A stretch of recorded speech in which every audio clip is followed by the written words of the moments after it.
right away, the race hustlers got into it because the victim is black and the perpetrator, and who's now exonerated, is white. Roll the tape. When things happen to you, you step up and defend yourself. Just like everybody else seeks justice on their own, just like everybody else has vigilantes, we need some black vigilantes. That's right. People want to jump up and choke us and kill us for being loud. How about we do the same when they attempt to oppress us? And if you look on social media, if you look at the hatred spewed across against us, against black people, against a man who was sick, because when there's a crisis of drugs in America, I'm sorry, it's only a crisis when it's a white person, an opioid crisis. Jordan was labeled a drug addict and labeled a crackhead. The only crime that Jordan Neely was guilty of was the color of his skin. Well, that's false. The victim, Jordan Neely, 42 arrests, including a conviction. He beat up an elderly woman in East Greenwich Village, Lower Manhattan.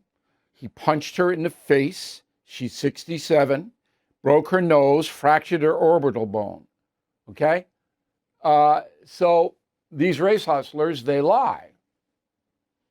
And what they're trying to do is pit black against white, or whatever the case may be. They're despicable, absolutely despicable.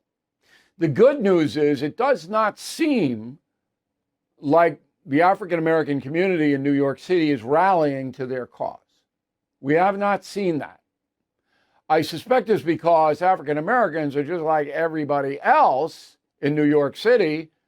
They're subject to being terrorized. They know what it's like.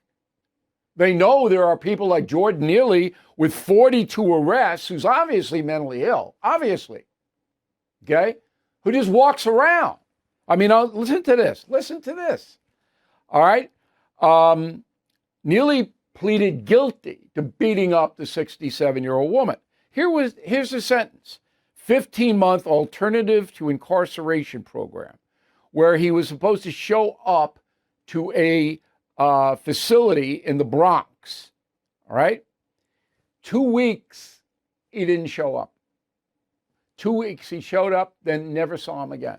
Walking around, terrorizing people, taking drugs. Nobody's looking for him. Nobody.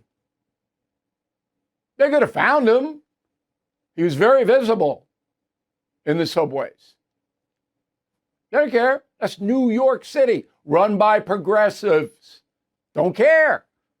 Thank you for watching. To view full episodes of the No Spin News anytime, sign up to become a BillO'Reilly.com premium or concierge member today.